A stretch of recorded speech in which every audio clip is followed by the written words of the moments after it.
شفا بھی کہا جاتا ہے، اسے دعا بھی کہا جاتا ہے، اس کے بہت سارے نام ہیں، بے شمار نام ہیں جو کہ مفسرین اور علماء اکرام بھی جس کو طرز تحریر میں نہیں لا سکے۔ تو دوستوں اس کی بہت بہت زیادہ فضیلت ہے، آپ اس کو پڑھنے کا اہتمام اس طریقے سے کیجئے کہ آپ کسی بھی مسئلے کے لیے، بیماری کے لیے، چاہے وہ کینسر ہو، چاہے وہ بی پی ہو، چاہے وہ ایڈز کی بیماری ہو، چاہے وہ کوئی بھی بیماری ہو، کڈنیز کی بیماری ہو، ڈائلسس کی بیماری ہو، ہائپر ٹینشن کی بیماری ہو، شوگر کی بیماری ہو، منہ کی بیماریاں ہو، پیٹ کی بیماریاں ہو، دانت کی بیماریاں ہو، بالوں کی بیماریاں ہو، جو بھی بیماریاں ہوں، ایچ اینڈ ایوری تھنگ آپ کے لیے یہ سورہ فاتحہ، اس کو آپ نے 41 مرتبہ پڑھنا ہے۔ اور کیسے پڑھنا ہے، کس طریقے سے پڑھنا ہے، اس کو صبح فجر کی نماز کے بعد آپ نے بسم اللہ الرحمن الرحیم الحمد للہ رب العالمین، یعنی کہ بسم اللہ کی میم کو سورہ فاتحہ کی الف لام سے ملا کر کے میم کو لام کے ساتھ مرج کر کے پڑھنا ہے، 41 ٹائم پڑھنا ہے، فجر کی سنت اور فرض کے درمیان پڑھنا ہے۔ اور پھر اس کے بعد آپ کا کوئی بھی مسئلہ ہے، کوئی بھی کام ہے، کوئی پریشانی ہے، دکھ ہے، غم ہے، بیماری ہے، آپ ڈائلسس پہ جا رہے ہیں، آپ ہائپر ٹینشن میں ہیں، آپ انجائنا کا اٹیک ہے، آپ کے اسٹینٹس ڈلے ہوئے ہیں، آپ کے والز بند ہیں، آپ کو کوئی بھی بیماری ہے، کینسر ہے، آپ کیموتھراپی پہ ہیں، آپ کینسر کی آخری سٹیج پہ ہیں، بریسٹ کینسر ہے، آپ کو کوئی بھی یعنی کہ ڈائبٹک ہے، ڈائبٹک کی کوئی بھی ٹائپ ہے، آپ کے منہ میں چھالے ہیں، آپ کے سر کے بال گر رہے ہیں، آپ کو کوئی بھی کڈنیز کا مسئلہ ہے، چاہے موٹاپے کا مسئلہ ہو، چاہے کوئی بھی، میں کہتی ہوں دنیا میں جتنی بھی بیماریاں رائج ہیں، ساری بیماریوں کا یہ ایک علاج ہے، اور وہ ہے سورہ فاتحہ۔ ہم میں سے اکثر لوگ، ہم علماء کرام جو ہیں ان کی جماعت، جیسے کہ ہمارے اساتذہ اور انکلوڈنگ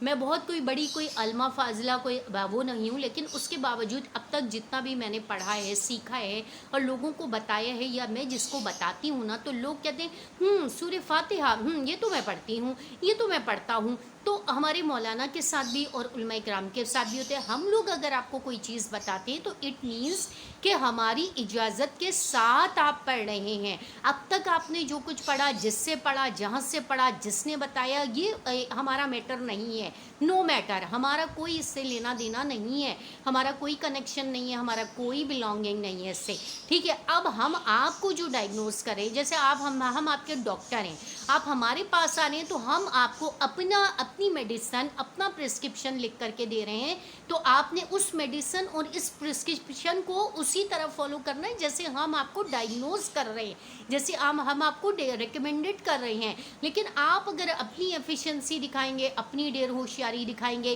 کہ نہیں یہ تو میں پڑھتی ہوں، یہ تو مجھے آتا ہے، یہ تو بہت کامن سی چیز ہے، نہیں آپ مجھے تو کوئی الگ سی چیز بتائیں، کوئی اسپیشل چیز بتائیں، تو میں بات سنیں، میں کوئی آپ کے لیے کوئی نعوذ باللہ، میں یا میرے علماء کرام یا اساتذہ کرام کوئی دوسرا، اللہ معاف کرے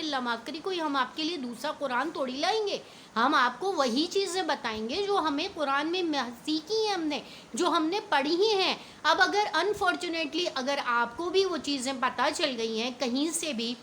ہم اس کے ریسورسز پہ نہیں جائیں گے، تو اس کا یہ مطلب نہیں ہے کہ آپ کے لیے ہم کوئی نئی اسپیشل چیز لے کر کے آئیں گے، کوئی کھانا تھوڑی ہے کہ نئی ریسیپی بتا رہے ہیں، یہ کوئی چیز تھوڑی ہے کہ ہم اس کی نیو میکنگ بتا رہے ہیں آپ کو، تو ایسا نہیں ہے۔ تو آپ کو جو میں نے طریقہ کار بتایا ہے، اگر آپ کسی غم میں ہیں، پریشانی میں ہیں، تکلیف میں ہیں، مسئلے میں ہیں،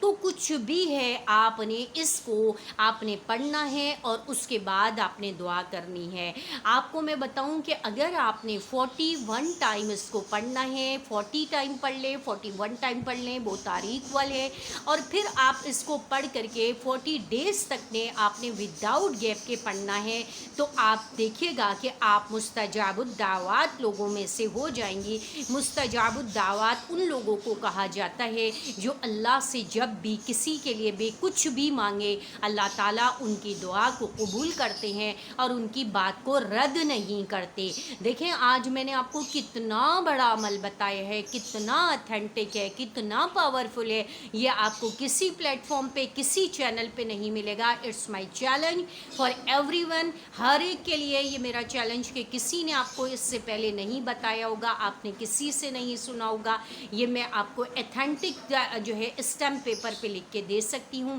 کہ یہ جو مستجاب الدعوات والی بات ہے اور 40 ڈیز کا یہ عمل ہے، آج سے پہلے یہ آپ نے میرے علاوہ اور کسی سے نہیں سنا ہوگا۔ تو اسی کے ساتھ ہی آپ لوگوں نے کیا کرنا ہے، اور بھی اس کے بہت سارے عمل ہیں، طریقہ کار ہیں۔ آپ اگر کسی مسئلے میں ہیں، میں تو آپ لوگوں سے اتنا کہتی ہوں کمنٹس کریں، آپ لوگ کرتے ہی نہیں ہیں، آپ پوچھتے ہی نہیں ہیں، آپ انٹرسٹ ہی نہیں لے رہے ہیں، تو ہم آپ کو کیا چیزیں بتائیں گے؟ ہم آپ کو وہ تمام چیزیں بتا دیتے ہیں جو ہمارے سامنے پبلک ہم سے بہت زیادہ سوال کرتی ہے۔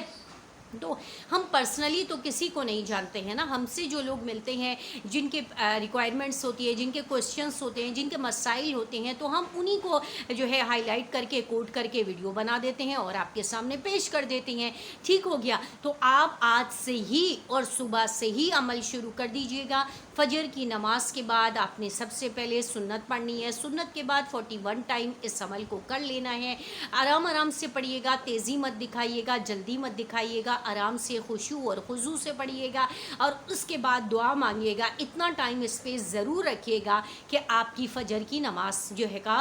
بھی ادا ہو جائے اور آپ آرام سے دعا مانگ سکیں۔ لیٹ سپوز کہ اگر آپ کی آنکھ دیر سے کھلی ہو اور آپ کے پاس ٹائم مارجن اتنا ہے کہ آپ صرف اس عمل کو ہی پورا کر سکتی ہیں، دعا مانگنے کا ٹائم نہیں ہے، تو اٹس ڈزنٹ میٹر، آپ پریشان نہ ہوں، پینک کریٹ نہ کریں۔ آپ نے فجر کی نماز پڑھ لی ہے، 2 رکعت نماز پڑھ لی ہے، فجر کے فرض ادا کر لے، اس کے بعد آپ ایک ساتھ دعا مانگ لے، تو وہ اور کیا ہو جائے گا؟ سونے پہ سہاگا ہو جائے گا، کیونکہ فرض نماز کے بعد ویسے ہی دعا قبول ہوتی ہے، اور اب آپ کا یہ عمل بھی اس کو اور زیادہ پاورفل بنا دے گا۔ تو مجھے امید ہے کہ آپ کو یہ بات سمجھ میں نہیں آ گئی ہوگی، اور اگر نہیں سمجھ میں آئی ہے تو برائے مہربانی کمنٹس کر کے پوچھ لیجئے گا۔ اسی کے ساتھ مجھے اجازت دیجیے، اپنا اور اپنے اطراف کے لوگوں کا بہت سا خیال رکھیے گا، خوش رہیے اور خوشیاں بانٹیے، آسان بنیے اور آسانیاں پیدا کیجیے۔ وآخر دعوانا ان الحمد للہ رب العالمین۔ السلام علیکم ورحمۃ اللہ وبرکاتہ۔